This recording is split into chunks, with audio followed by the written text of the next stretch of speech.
मिलते तो मांग ले तो हमारे ना मांगता बेटा आसमान में ये तो एट है उस पे इसलिए मांगा है।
भारत में देख सकते हैं।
घर में चुप बैठ जाऊँ तो अभी रहेगी तो क्या पहले सबसे पहले उसका देने में इसका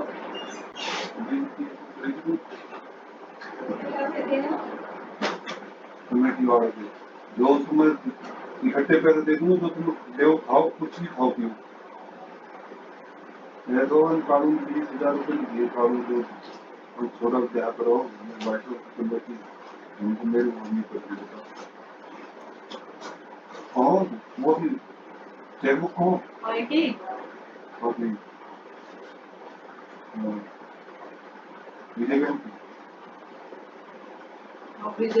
खाली करोगे अपना तो कर दिया। अरे 20,000 रुपये में चेक आपको दे दूंगा दादी उसमें कोई सुनाओ क्या बैंक को सुन क्या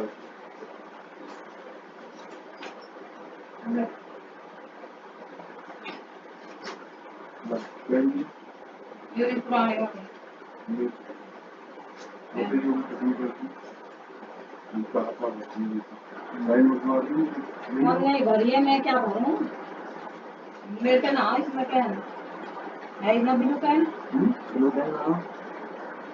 मैं खारा पड़ा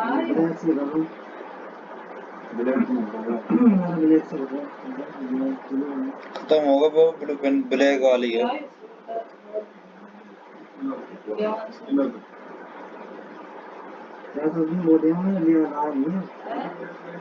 आपने से बोले ना और इंडिया में बिल्कुल नहीं है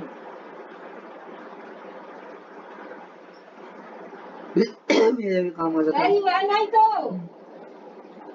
यू है नहीं यू है नहीं नहीं होगी बाहर से गई आओ ना चिल्ला रही हो भाई मम्मी भी क्या से कैसे काम है मम्मी के बोला भी ना हो मुश्किल है तो ले सकते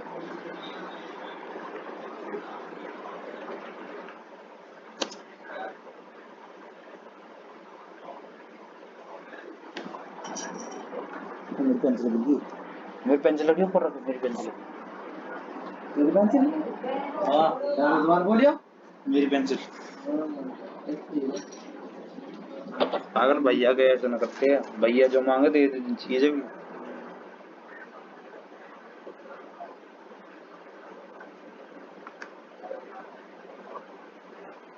चांदिए हर रोज मैं देखूं तेरे साथ में आगे EMF की वैल्यू हॉट वाली ग्रेटर होगी देन कोल्ड और इसमें बन जाएगी net EMF E hot minus E cold ना कंफर्म हो गया आप लोगों को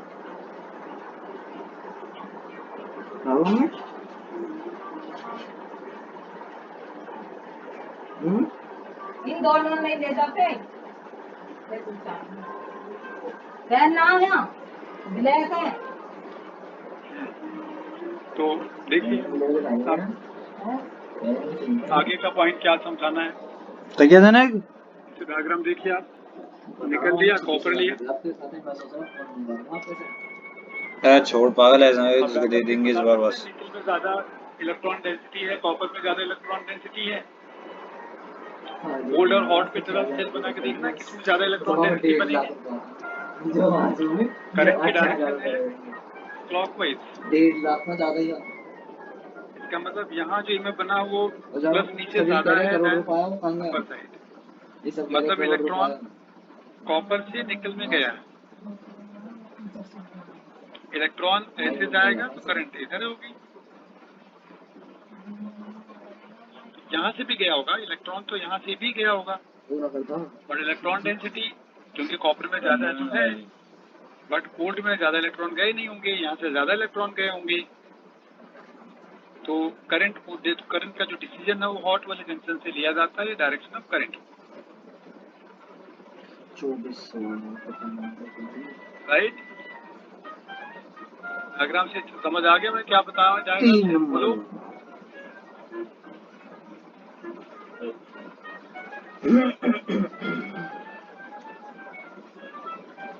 अब आपको मैं जरा से इसको कर करूं फिर मैं आपको पॉइंट बताता हूं दूसरा वाला ग्राफ से रिलेटेड बात करेंगे तो देखो पहले तो ये जान लो एक सीरीज होती है जैसे मैं एग्जांपल ले रहा हूँ ABC फुल फॉर्म लिख सकते हैं देखिए डायरेक्शन ऑफ करंट ABC का मतलब equal direction of current from antimony to bismuth at cold junction antimony to bismuth at cold junction direction of current is from antimony to bismuth at cold junction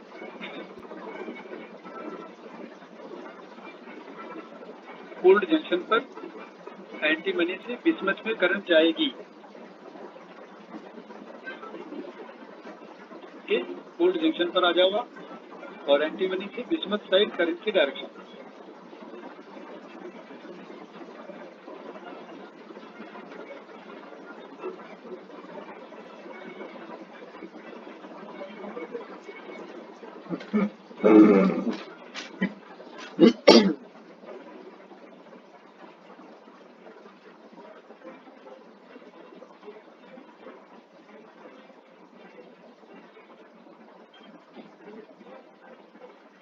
चलिए ये मतलब अगर antimony and bismuth का rod बना दें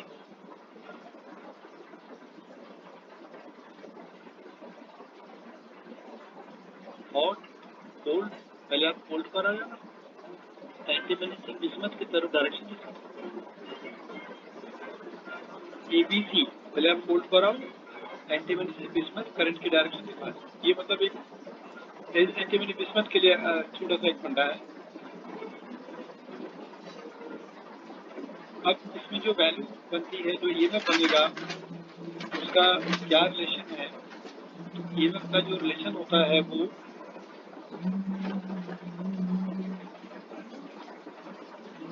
एक रुको जरा, मुझे छोटा सा एक धर्म का काम कर दूँ, आता हूँ छोटा सा।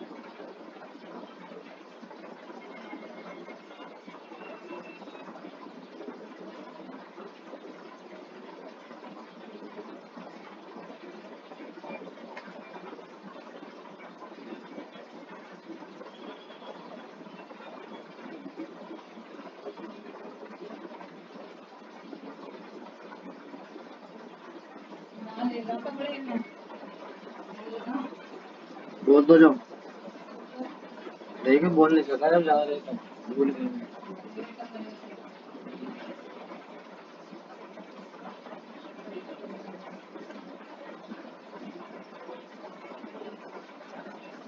वे लेके जा रहे हैं गाड़ी लगा दी हमने अभी।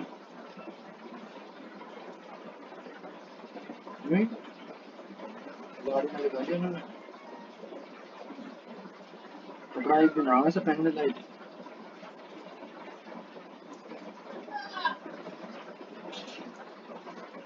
आप भी प्रेस करके देना पहले। आप भी प्रेस करके देना पहले। आप भी प्रेस करके देना। की डायरेक्शन है from antimony to bismuth at cold, आपको क्लियर हो गया ना? अब इसका जो EMF बनता है वो डायग्राम से भी क्लियर हो रहा है कि ये कॉनकेव डाउनवर्ड पैराबोला है। मैं आपको एक चीज थोड़ा लफ्ज याद दिला दूं, फिर यहाँ आता हूँ कि बोर्ड मेरा हट गया।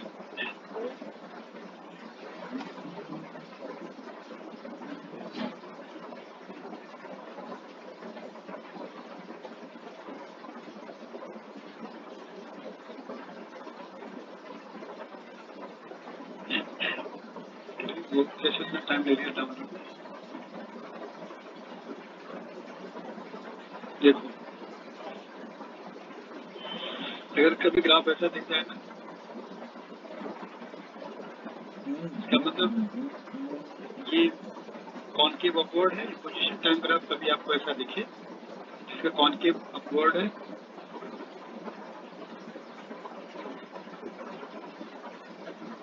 ये एक्सेलरेशन का ग्राफ होता है। क्या होता है? एक्सेलरेशन का ग्राफ होता है।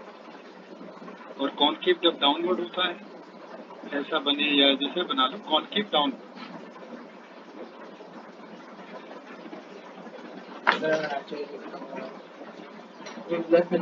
ये रिटार्डेशन का ग्राफ।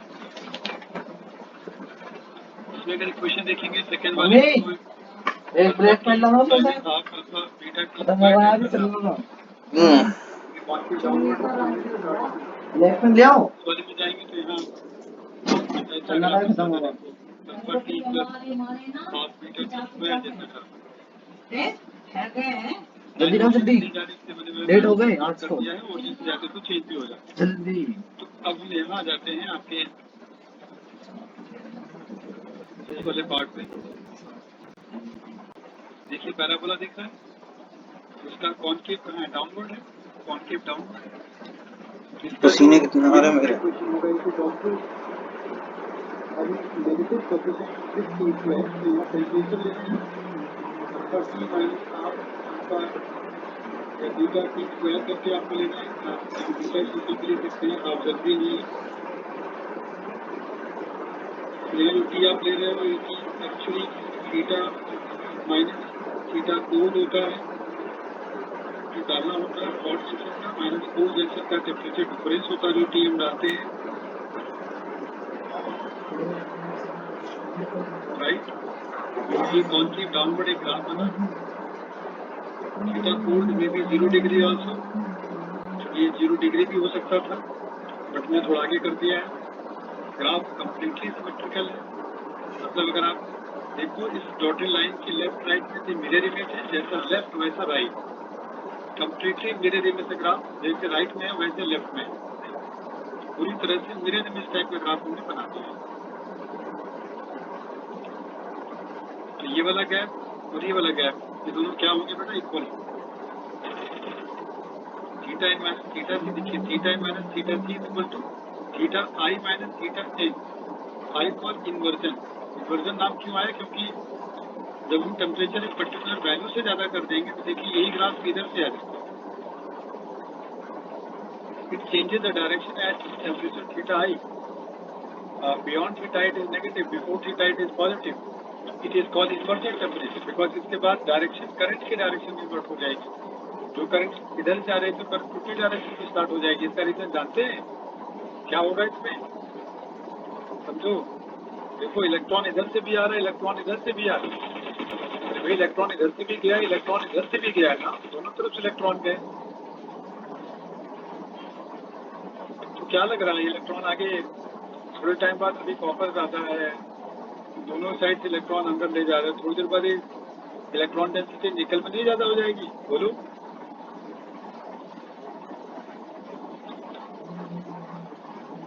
नहीं, अभी भी कॉपर में ज्यादा इलेक्ट्रॉन है, निकल में कम है।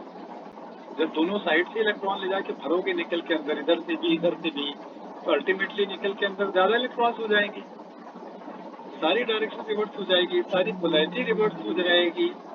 एंड इसीलिए जो थीटा आई पॉइंट है ये टेम्परेचर ऑफ इन्वर्जन है, बिकॉज इस टेम्परेचर के बाद ईएमएफ की डायरेक्शन रिवर्स हो जाती है। समझे आप? जिसका मेन रीजन है।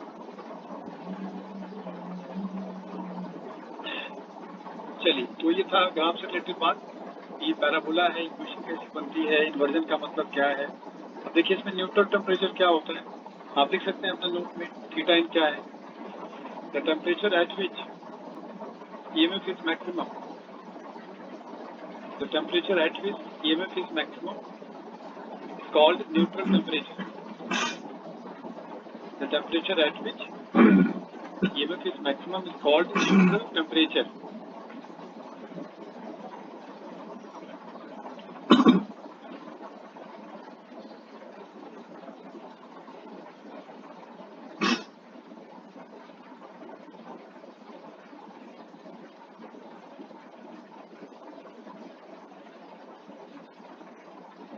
देख लिया?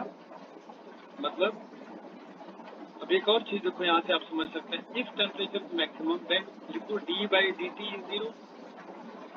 D by D T is zero. अच्छा, इन्होंने प्लस दिया है। हाँ, इन्होंने यहाँ प्लस दिया है क्योंकि इनको पहले से नहीं, क्या बताएं वर्मा जी को कि प्लस कैसे ले लिया इन्होंने। प्लस नहीं लेना होता है, या तो फिर बीटा भी नेगेटिव ले। कहीं कुछ मेंशन किया बीटा भी नेगेटिव नहीं लिया, इसको माइनस भी लीजिए आप, प्लस नहीं लेते। ग्राफ में सारे पॉजिटिव है, थीटा एंड थीटा सी, तो नेगेटिव आने लगा ना। तो बेटा इसको डिफरेंशिएट करके जीरो कर दीजिए आप। तो डिफरेंशिएट करके जब जीरो करेंगे, देखिए जब डिफरेंशिएट किया, अल्फा थीटा का differentiation 1 plus B theta square 2 theta by 2 cancel. तो थीटा देखो आ जाएगा यहाँ से alpha by beta. Theta neutral will be equal to alpha by beta. हमने माइनस ले लिया है तो माइनस ले लिया। फिर से जान लो, आप डिफरेंशिएट करके जीरो कर देंगे तो जो थीटा की वैल्यू आएगी वो होती है neutral temperature. Okay, value of theta will be neutral temperature, और इसका डबल कर देना तो आ जाएगा temperature of inversion. Okay, then we have temperature of inversion.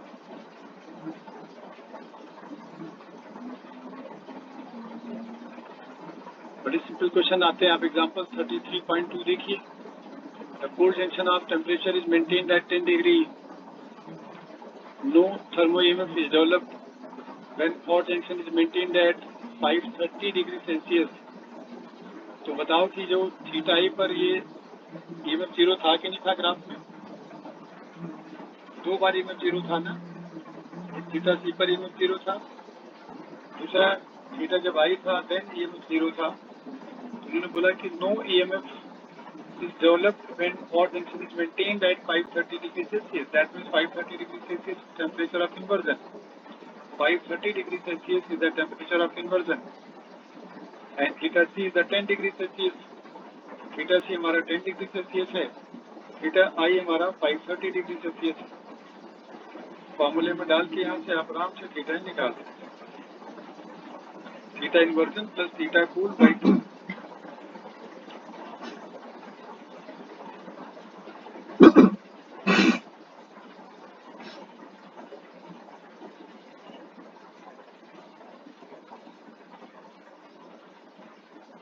समझ गए क्वेश्चन 2? एग्जाम्पल 2 समझ गए सभी लोग?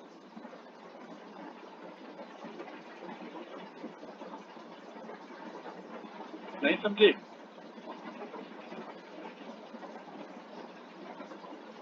बच्चों समझ में आया? थीटा आई 10 है, थीटा आई 530 है।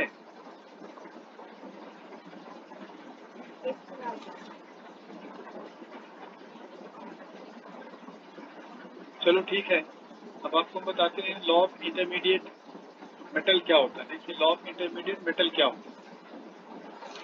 अब देखिए हेडिंग डालू लॉ ऑफ इंटरमीडिएट मेटल।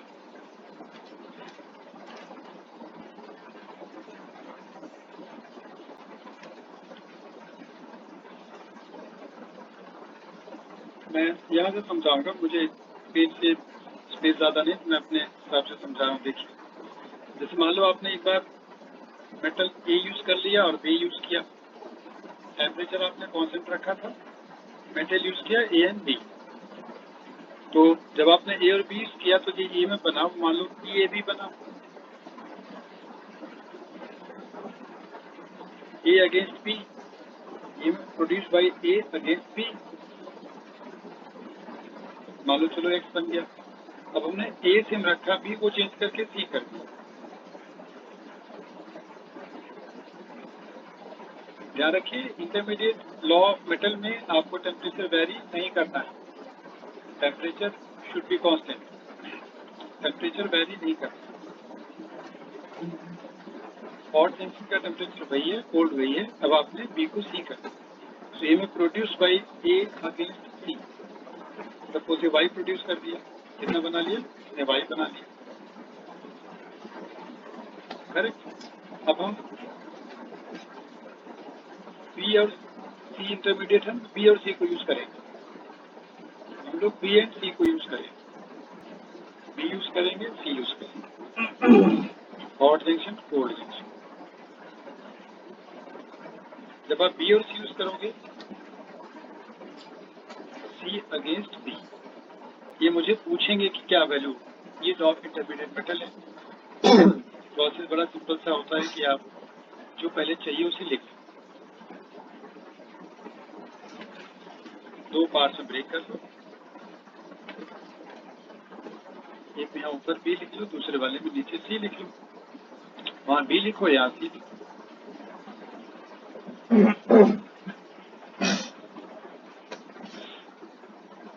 ठीक है जी, यहाँ बी लिख दिया, इसमें सी लिख दिया। यहाँ पे कॉमन ए एंड ए आप लिख सकते हो, यहाँ पे ए लिख लो, यहाँ पे ए लिख लो। बोथ ए एंड ए, इधर ए इधर A, B against A against B.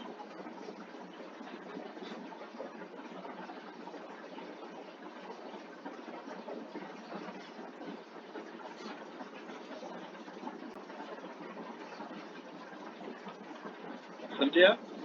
अब सवाल है कि आपको दिया क्या क्या है, ए अगेंस्ट बी, ए अगेंस्ट बी। ठीक है भाई, प्लस एक्स कर देता हूँ।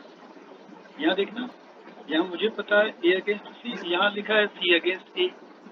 भाई यहाँ तो ए अगेंस्ट सी था वाई, यहाँ तो सी अगेंस्ट ए लिखा है ना, यहाँ माइनस वाई आपको लेने पड़ेंगे। समझ में आया क्यों? ए अगेंस्ट सी, सी अगेंस्ट ए, मुझे माइनस, ये आंसर होगा एक्स माइनस वाई। जैसे इसे लिखो लास्ट 2 लाइन।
बताना, लिख लेना। तो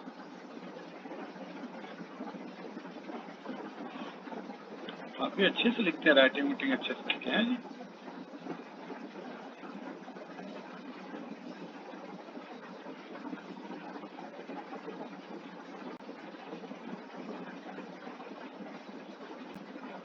अरे लिख लिया क्या? आज तो आदित्य पाठक आए हुआ। आदित्य पाठक, यस सर। तो जरा वीडियो ऑन करो तुम आदित्य, तुम्हारी बड़ी चिंता में हो रही थी। वीडियो ऑन करना जरा अपनी।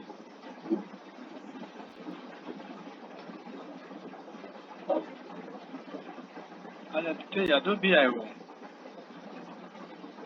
अंधेरे में बैठ के पढ़ रहे हो क्या? अच्छा, अभी ये बताओ तुम्हारी क्लास क्या चल रही है? तुम क्लास बहुत कम लेते हो आजकल। नहीं सर, लेता हूँ, वो बोलता है। अच्छा, घर में सब कुशल मंगल है? हाँ जी सर। तो क्या हुआ, बोलने के लिए संन्यास ले लिया? डाउट नहीं आता कुछ है? आता है सर, कुछ क्यों नहीं पूछते हो? टीचर डांटते हैं सारे?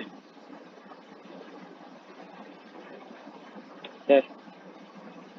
कोई डांटता है क्या पूछते वक्त? फिर डाउट आ तो पूछो। क्या इसमें ये कोई मतलब होता है? डाउट आएगा तो हम पूछेंगे नहीं? पूछा करो। तो क्लास खैर खत्म हो गई है, लेकिन पूछने काम जो है करो। जो कोई दो तरह के बच्चे होते हैं, कुछ पूछते हैं, कुछ जो पूछते हैं वो पूछना चाहिए। आदत जैसी है उसे रखनी चाहिए।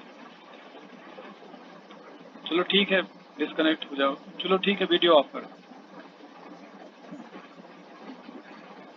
डिस्कनेक्ट हो जाओ। मेंटल भी है तो इंटरमीडिएट ऑफ मेंटल था। इसकी बंद कर अब दी। इसका जिसके कोरोना हो रहा है इनके घर में, इनके घर में कोरोना हो रहा, इसका भी होगा, इसलिए बुरी शिकल बना रहा है इतनी।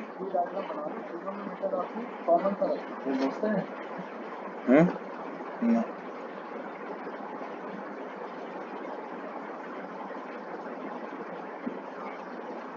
T1 लिया, T2 ले लिया, फिर आपने T1 लिया, T3 ले लिया, देन आपने T2 T3 ले लिया। इसने X A में बनाया, इसने Y बना लिया, तो Z क्या होगा? यहाँ भी वही फंडा है, यहाँ भी वही फंडामेंटल, अलग कुछ नहीं है। तो दोनों एक्स वाई का डिफरेंस आएगा जेड। जेड जो आएगा जिसका ज्यादा है वो देख लेना, एक्स वाई का डिफरेंस आएगा, मैग्नीट्यूड लगा देना। एग्जाम में बहुत ज्यादा थ्योरी में जाने की जरूरत नहीं है, ये तो पता सबट्रैक्ट करना ही करना है।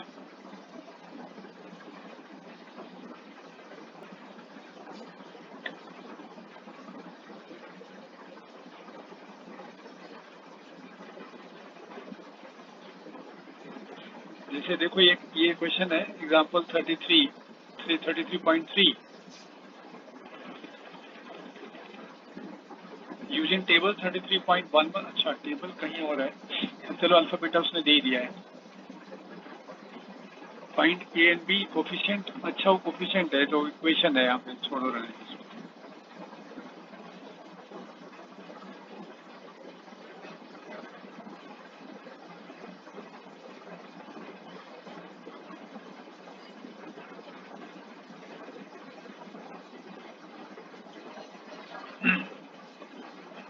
ओके, देखिए लॉ ऑफ इंटरमीडिएट टेम्परेचर है।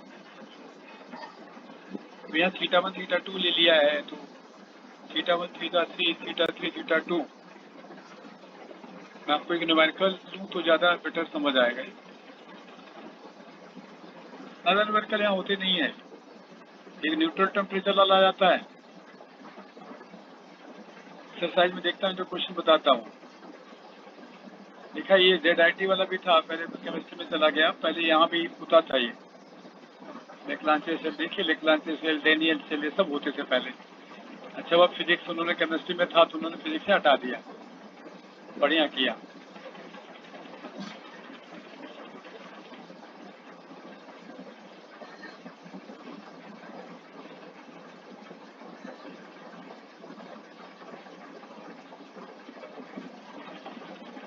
आइए कुछ पहले क्वेश्चन करते हैं, ठीक है ना। हाँ, इसमें हीटिंग इफेक्ट भी रहेगा, इसमें थर्मो भी रहेगा। क्वेश्चन नंबर 1 का आंसर क्या देना चाहते हैं आप लोग बताइए। Which of the following plots may represent thermal energy produce in resistance in a given time. एक रेजिस्टेंस में करंट पास करनी है एंड इसमें जो हीट डेवलप होगी, एनर्जी डेवलप होगी, टी के साथ ग्राफ बनाना है। कैसा ग्राफ बनाए हम लोग? Thermal energy produced in the resistance in a given time as a function of electric current. तो आपको टाइम के साथ यू का ग्राफ बनाना। कुछ लोग सोचते हैं कि सर यू तो आई स्क्वायर आर टी होता है फॉर द गिवन करंट, तो टी के साथ ग्राफ लीनियर बनना चाहिए। बी वाला सही होगा, लेकिन बी वाला सही हो क्यों? क्यों बी करेक्ट नहीं है?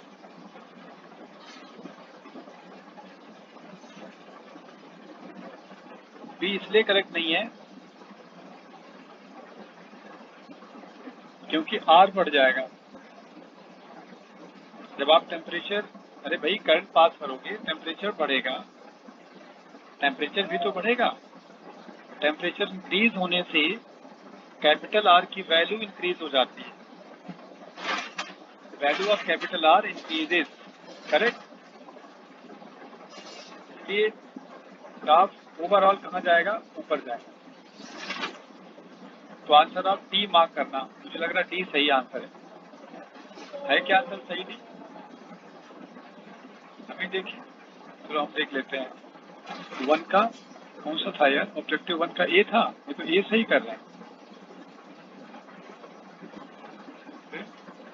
रेफरेंस वेरी नहीं किया क्या?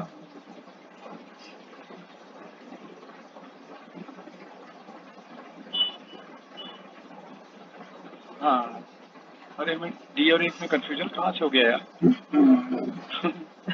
ये भी देखो अजीब हाल है। अच्छा, ये भी तो वैसी लाइन है डी और ए। सवाल है कि ए क्यों है, डी क्यों नहीं है? दो लाइन बनी है तो सोचना पड़ेगा कि ए होगा कि डी होगा। तो आपको एक चीज बता देता हूँ, देखो ध्यान से पढ़ना है ना। अगर कोई बॉडी इनिशियल वेलोसिटी 0 से स्टार्ट करती है, मतलब टाइम 0 पे आपकी पोजीशन 0 है और इनिशियल वेलोसिटी 0 है, तो सिर्फ हाफ ईटी स्क्वायर वाला टर्म आता है। And slope gives velocity. तो इसका जो इनिशियल पॉइंट है 0 वेलोसिटी होने से ग्राफ एक्स के लॉन्ग टच करके फिर आगे जाती है। बट अगर किसी बॉडी का इनिशियल वेलोसिटी 0 नहीं है, स्लोप की वैल्यू आएगी, स्लोप की कुछ वैल्यू आएगी। स्लोप देंगे dh/dt तो u मिल जाएगा। तो ये ग्राफ थोड़ा ऊपर से, मतलब यहाँ से निकल जाता है। जितना होगा उतना ऊपर से जाएगा, जितनी इनिशियल वैल्यू होगी उतना स्लोप आपका बनेगा। ठीक है जी। तो पॉइंट है कि इनिशियल टाइम पे ही बनेगी नहीं बनेगी, ये इंपॉर्टेंट था। तो जब करंट पास नहीं करेंगे, पहली बार देखिए du/dt देगा क्या आपको। आगे फिर देखिए du/dt की बात कर रहे हैं, देख रहे हैं 2 नंबर क्वेश्चन में du/dt ले लिया ना। तो जब अगर du/dt निकालोगे, du/dt में तो टाइम आएगा ही नहीं। This is I² into R, I² into R. इसमें टाइम आया नहीं आया। स्लोप, क्या स्लोप मिलेगा या नहीं मिलेगा? तो भाई I² में t0 डालोगे, करंट पास स्टार्ट ही किया ना। ये I² जब करंट पास करने स्टार्ट गए हैं, तो अगर करंट 0 कर दूंगा तो इनिशियली क्या होगा? पावर 0 हो जाएगा। इस तरह से आप इसको टच करके नीचे जाएंगे। फिर से जान लो, टाइम 0 पर करंट पास किया है, अभी करंट पास करने ही जाओगे तो जस्ट हीट, इसमें ये रेट ऑफ हीट पावर होता है। तो अभी t0 पे आपको स्लोप एकदम से ऊपर नहीं जाएगा, स्लोप आराम से ऊपर बढ़ेगा। दूसरा चीज ये भी समझ सकते हैं कि आर ग्रेजुअली बढ़ता है, आर सडनली नहीं बढ़ेगा। आर की वैल्यू एकदम से सडन नहीं बढ़ता, स्लो रेट से आर बढ़ता जाएगा विद इंक्रीजिंग टेम्परेचर। अब देखिए क्वेश्चन नंबर 2, ये भी बड़ा इंपॉर्टेंट क्वेश्चन है। कांस्टेंट, अभी जान लो कि आपको जब भी चीज देखो तो लगता है कुछ ना कुछ कम है, तो आप कभी भी ग्राफ में तो कभी भी बच्चा फंसता है। हमने देखो ध्यान नहीं दिए, दोनों ग्राफ यहाँ बना रखा है एक जैसा डी एंड ए। मुझे दोनों ग्राफ देख के एनालिसिस करके फिर आगे मार्क करना था। ये सब जल्दीबाजी में क्वेश्चन गलत आपके भी होते हैं। 2 नंबर देखो, again constant current is pass through the resistance taking the temperature coefficient of resistance into account. मतलब कह रहा है टेम्परेचर बढ़ाओ, टेम्परेचर बढ़ाइए आप, ठीक है, आर बढ़ेगा। तो पहली बार D by D T power होता है, क्या होता है, पावर होता है, पावर होता है I square R, okay, I square into R. But R का तो वैल्यू बढ़ेगी, आर की वैल्यू बढ़ेगी as R naught 1 plus alpha delta T.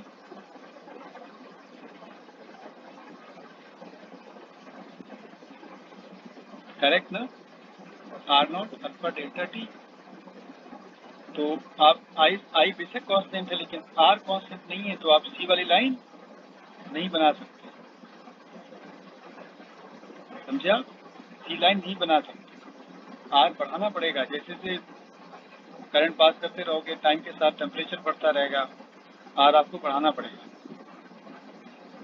थोड़ा सा देखो यहाँ एक चीज है जो किसी वर्मा ने इसको ध्यान नहीं दिया है, ग्राफ में ऑप्शन ही नहीं है। एक्चुअली आर जो वेरिएशन होता है इसके फॉर्मूले के हिसाब से तो लीनियर मान लेंगे, लेकिन ये ग्राफ एक्चुअली कर्वेचर के हिसाब से बढ़ता है। आपको याद है मेटल में बहुत ज़्यादा बढ़ता है, एलॉय में कम बढ़ता है, बढ़ता दोनों में ही है। ग्राफ सीधी लाइन तो बनती नहीं है, कर्वेचर बनती है। यहाँ इस बात को काउंट किया, यहाँ पता नहीं क्यों नहीं किया है। तो ये चीज़ ध्यान देना कि आंसर आप मार्क करिए मेरे ख्याल से डी, ओके। इसका भी आंसर देख लें क्या है, उल्टा सीधा हो रहा हो तो 2 का डी है, सही है।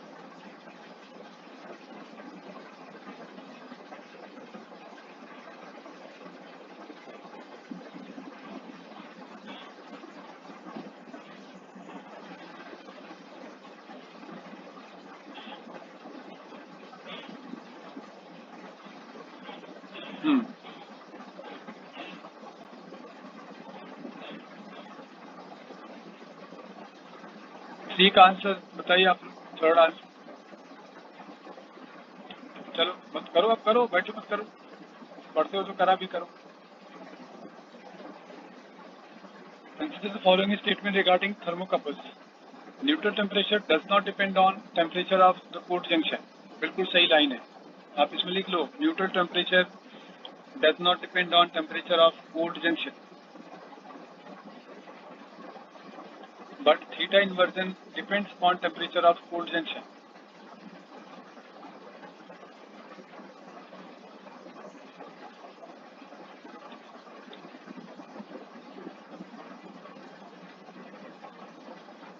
इन्वर्जन तो डिपेंड करती है। तो ऑब्जेक्टिव 1 का आंसर 3 का बी है।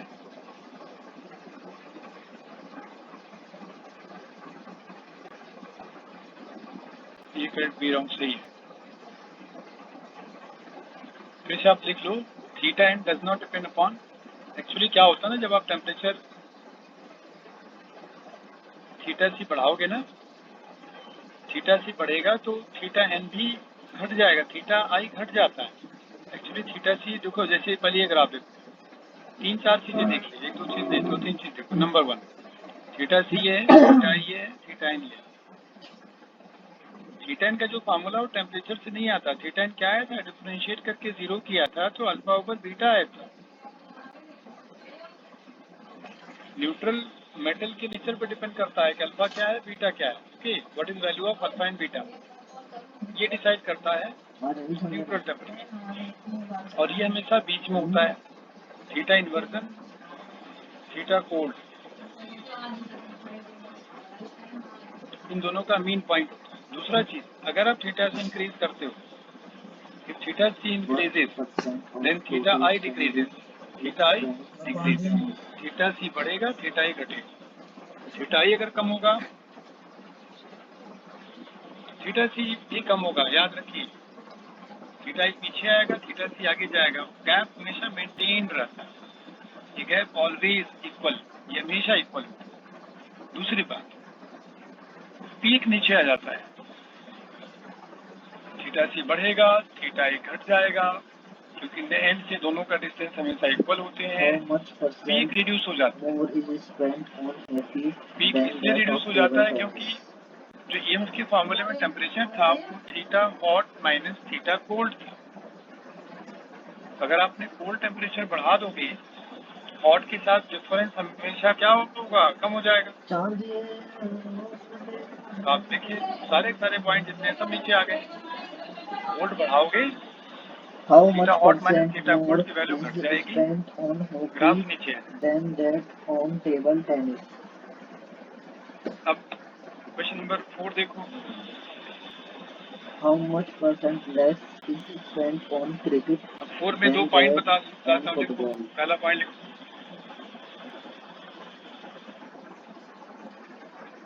इंजुलेटिंग इफेक्ट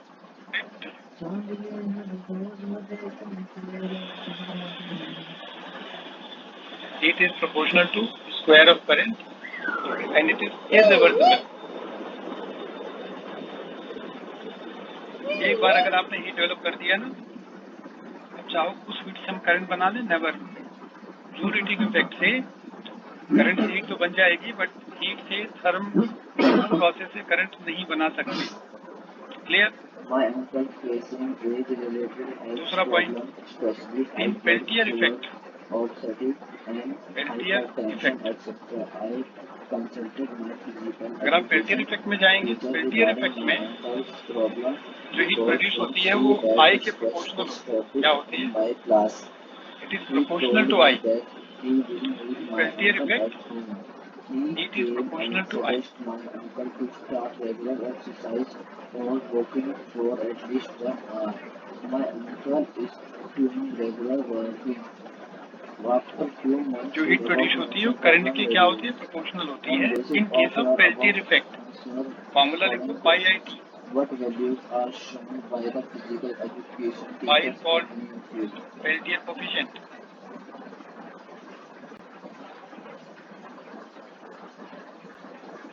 पेल्टियर कोफिशिएंट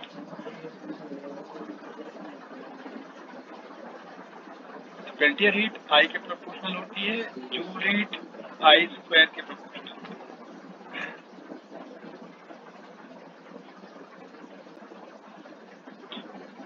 ये रिवर्सिबल होती है भाई, पूरा चैप्टर रिवर्सिबल। आप हॉट कोट करते हैं करंट बन जाती है, हॉट कोट करते हैं करंट बन जाती है, पूरा चैप्टर रिवर्सिबल है।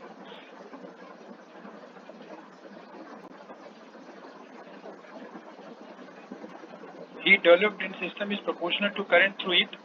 प्रोपोर्शनल में करंट पेल्टियर इफेक्ट में होती है। Can not be Thomson effect, can not be Peltier effect. Peltier effect होता है, कैन नॉट बी नहीं। Can not be unit effect सही है, can be any of this नहीं, गलत है।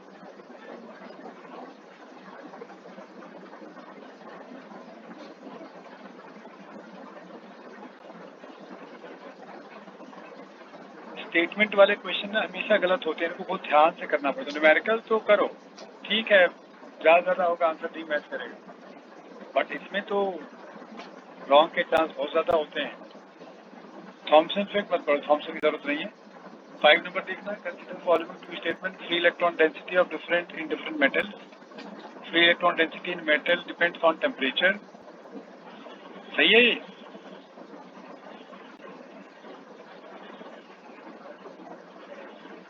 इलेक्ट्रॉन में जो फ्री इलेक्ट्रॉन डेंसिटी है, क्या है, टेम्परेचर बढ़ाने से इलेक्ट्रॉन के नंबर बढ़ते हैं मेटल में।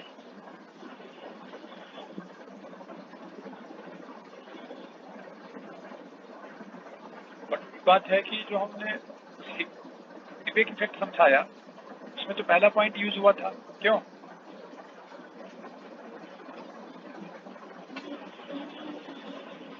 देखो जहां तक मुझे आइडिया है, सेमीकंडक्टर में वैलेंस बैंड भरा होता है, कंडक्शन खाली होता है। उसको टेम्परेचर देने से इलेक्ट्रॉन बैलेंस से कंडक्शन में जाता है, डेंसिटी बढ़ती है। मुझे ख्याल से फ्री इलेक्ट्रॉन डेंसिटी टेम्परेचर देने से बढ़ेगी। टेम्परेचर देने से तो यार इलेक्ट्रॉन बाहर निकल जाता है, ये हो सकता है कि इलेक्ट्रॉन बाहर चला जाए थर्मोनिक एमिशन में। इलेक्ट्रॉन के नंबर मेटल में तो नहीं बढ़ने चाहिए। और सीबेक ने तो पहला पॉइंट यूज करके समझाया था। एक बार हम आंसर देखना चाहते हैं इसके सिक्स के।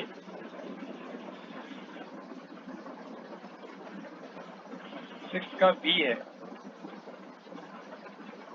सिक्स का बी सही है। मतलब क्या सही किया है?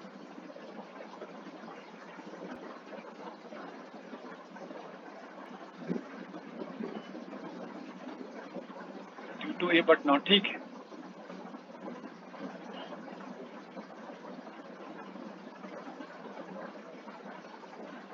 पेल्टियर फिट कॉज बाई, ठीक है, बी सही है। और 5 का कौन सा सही था?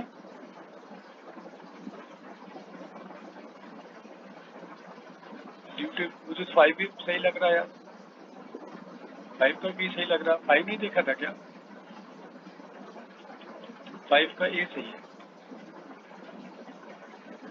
तो दोनों ले लिया।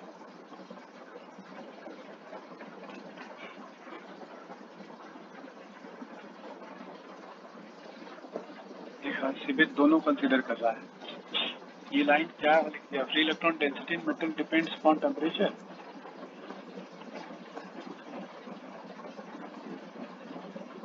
आप लोग को आइडिया है कि मेटल को गर्म करने से इलेक्ट्रॉन बढ़ेंगे, फ्री इलेक्ट्रॉन ज्यादा निकलेंगे।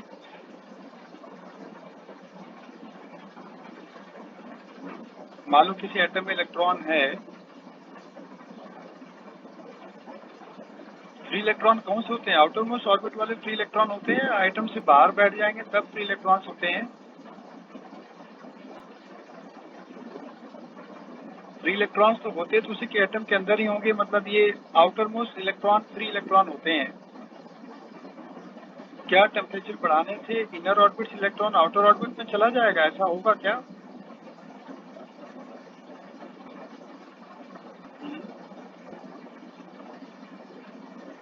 कोलिजन बढ़ा देते हैं, कोलिजन बढ़ता है। फ्री इलेक्ट्रॉन तो ज्यादा नहीं, फ्री इलेक्ट्रॉन तो नहीं बनते इसमें। Free electron density in metal depends on temperature.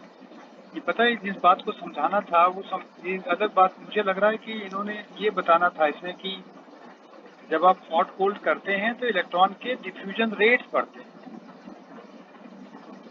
Electron ज्यादा डिफ्यूज करने लगते हैं जंक्शन से। किसी पर्टिकुलर मेटल में electron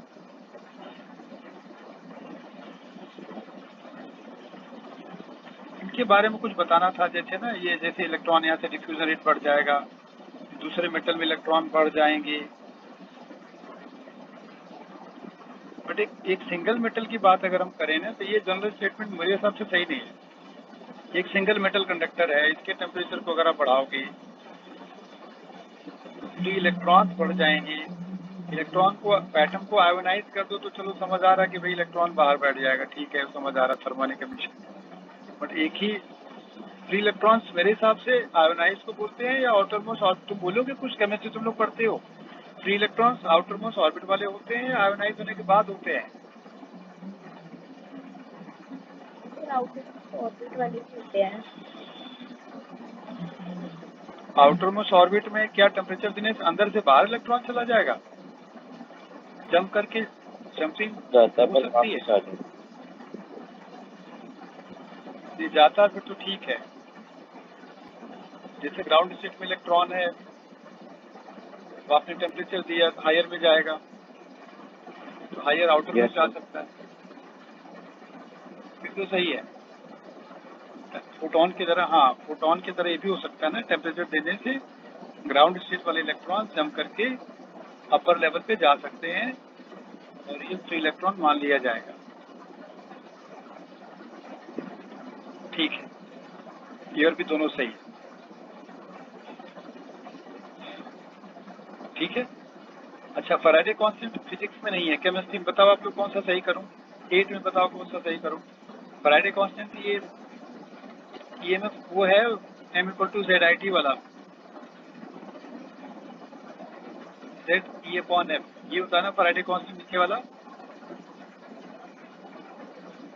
MZIT, ZE/F is electrochemical equivalent, F Faraday constant. बताओ कौन सा सही करूं?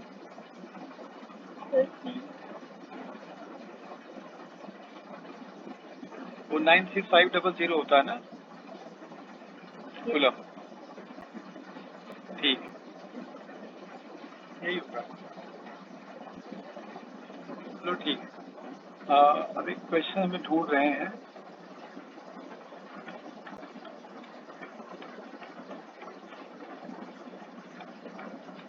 लास्ट में तो ये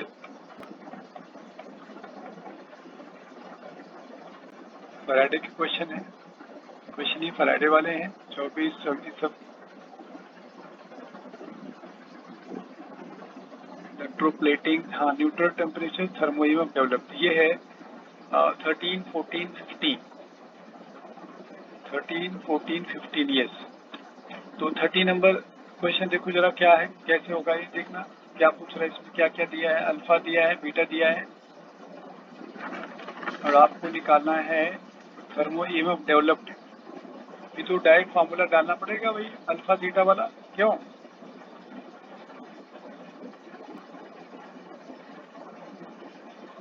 ठीक है, अल्फा बीटा और डेल्टा थीटा, हाँ 0.001 है, तो आप इसको 0.001 डाल देना डेल्टा थीटा। अल्फा बीटा दिया है, फार्मूले पर डाल के क्वेश्चन हो जाएगा ये। 14th भी वो टेबल पे कहीं अल्फा बीटा दिया होगा, उसका यूज कर रहे हैं। क्या क्वेश्चन देखा, वर्मा साहब भी ना कुछ कुछ चैप्टर इनके हिले पड़े हैं, कुछ कुछ अच्छे हैं, कुछ कुछ ऐसे ही।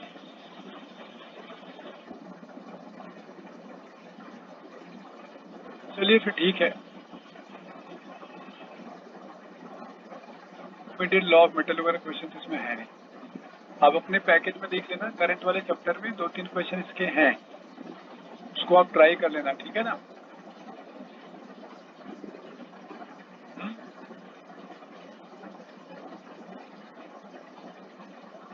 चलो कम्युनिकेशन आपको समझा देते हैं।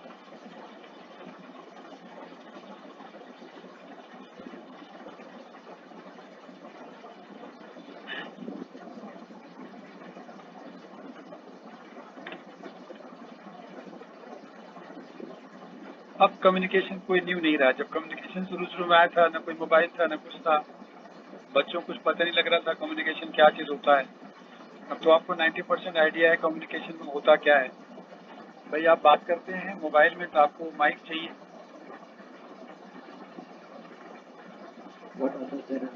माइक करता क्या भाई, क्या करता माइक? माइक हमारा साउंड एनर्जी को इलेक्ट्रिकल एनर्जी बना देता है। जो भी डिवाइस साउंड से इलेक्ट्रिक, इलेक्ट्रिक से साउंड, ये सब कन्वर्जन करते हैं, उसका नाम ट्रांसड्यूसर। ट्रांसड्यूसर। अब इस इलेक्ट्रिकल एनर्जी को हम थोड़ा खिलाते पिलाते हैं भाई, इसको मजबूत बनाते हैं, क्योंकि आगे इसको बहुत दूर जाना रहता है, तो हम इसको एम्पलीफाई करते हैं। एम्पलीफाई करने के बाद हम इसको मॉड्यूलेट करते हैं। मॉड्यूलेट इसलिए करते हैं कि हवा में कोई इसे पहचाने ना। भाई अपनी आवाज़ बदल के किसी को फोन करो, कहाँ पहचानता है। मॉड्यूलेशन का मतलब होता है कि आप उसको चेंज कर दिए, मॉड्यूलेट कर दिया, एम्पलीफाई कर दिया, मॉड्यूलेट कर दिया। अब हम इसको दे देते हैं ट्रांसमिटिंग एंटीना को। ये एंटीना, आप मोबाइल में एंटीना नहीं दिखता, पहले दिखता था। ट्रांसमिटिंग एंटीना जैसे वाईफाई अब लगवा लो, वाईफाई आजकल तो वायर वाले वाईफाई जियो वाले लगा रहे हैं, फाइबर वाले। पहले तो वाईफाई छत पे लगता था, वाईफाई के लिए छत पे एंटीना लगाते थे, नहीं लगाते थे जी भाई एंटीना है। जैसे टेलीविजन में देखो डिश एंटीना है। तो अब ये यहाँ से सिग्नल जाएगा, रास्ते में जाएगा, इसके लिए मुझे मीडियम चाहिए, किसके थ्रू जाएगा, वायर के थ्रू ले जाना है, एयर के थ्रू ले जाना है, सेटेलाइट के थ्रू ले जाना है, 3 अलग अलग बात है। मीडियम के थ्रू चल के फिर पहुंचेगा तुम्हारे पास। ये तुम्हारा रिसीविंग एंटीना है, क्योंकि जो एंटीना होता है वो दोनों काम करता है। टेलीविजन में तो आपका सिर्फ रिसीवर का काम कर रहा है, बट मोबाइल के अंदर जो एंटीना है छोटे छोटे दिख नहीं रहे हैं, वो दोनों ही काम करते हैं, ट्रांसमीटर की भी काम करेगा, रिसीवर का भी काम करता है। तो इसने क्या किया, इसने सिग्नल रिसीव किया, रिसीव करने के बाद फिर से हम उसे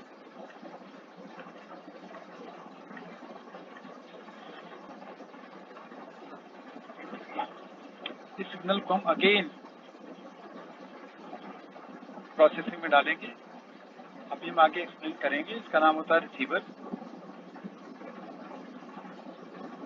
रिसीवर के बाद आप सुनते हैं, आगे का प्रोसेस है।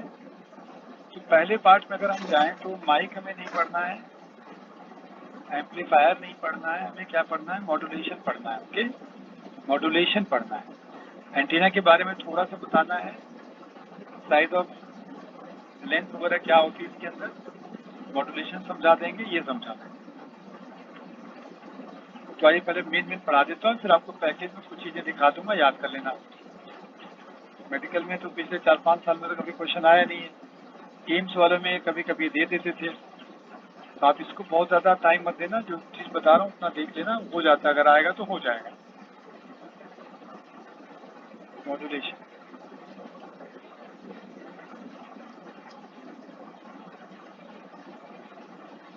देखिए आप, mixing of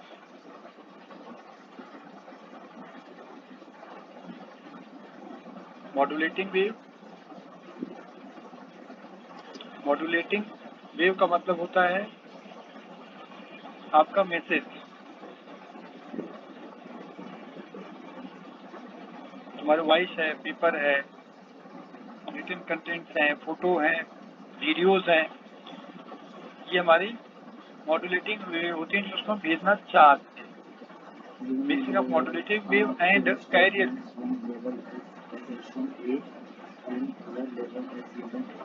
career wave actually हमें प्रोड्यूस करना पड़ता है, तो भी डिजायर्ड फ्रीक्वेंसी की वेव चाहिए, हम उसे बनाते हैं बाय यूजिंग ऑसिलेटर।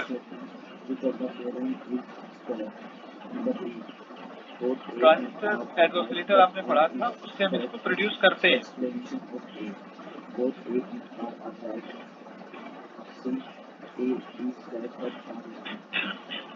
ठीक है बेटा, उससे हम इसको प्रोड्यूस करते हैं।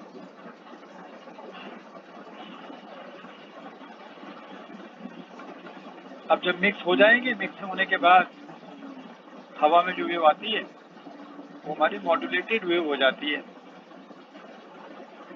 मॉड्यूलेटेड वेव, जिसको किया मॉड्यूलेटिंग, जिसने किया कैरियर, जो आई फाइनली मॉड्यूलेटिंग। बड़ा इंटरेस्टिंग वेव आती है बाहर में। ये देखो, इसमें जो इलेक्ट्रॉनिक्स कम्युनिकेशन इंजीनियर होता है, वो कम्युनिकेशन वाले ये सब तो फीड करके देखते हैं ऑसिलोस्कोप वगैरह में।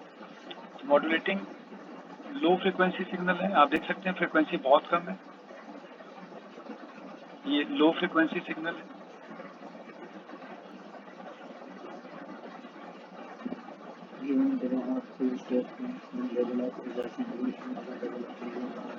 क्वेश्चन लिख सकते हैं, V M sine omega M T.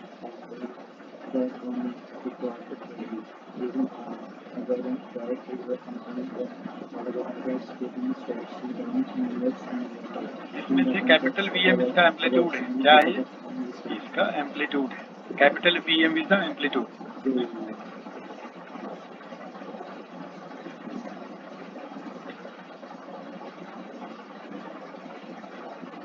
Carrier wave,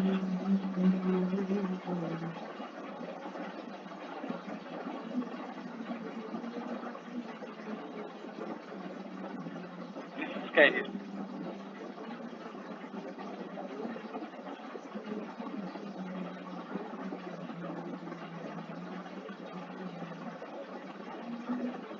BC sin omega CT, BC sin omega CT, carrier wave की इक्वेशन। VM sin omega MT, BC sin omega CT।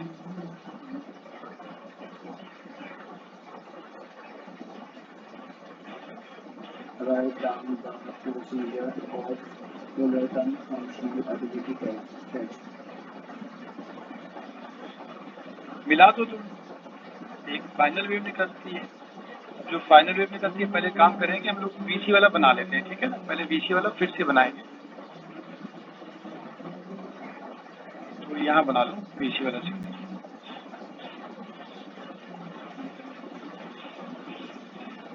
थोड़ा बड़ा बना लिया। ये VC इसका एम्पलीट्यूड है। ओके,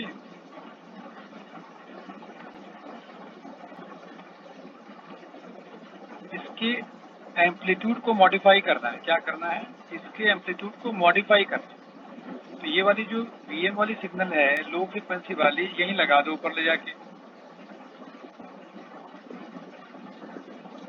ऐसे। और यहाँ भी इसके जो एनवेलप है उसके हिसाब से चेंज हो जाते हैं।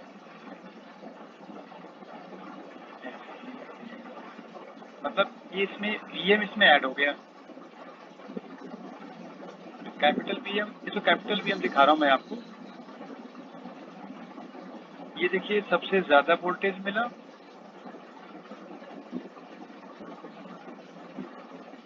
और ये वाला पार्ट जो देख रहे हो आप, ये वाला, ये मिनिमम वोल्टेज मिला। This is case of V minimum, V maximum, V minimum.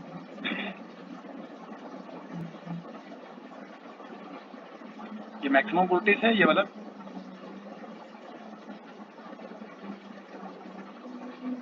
So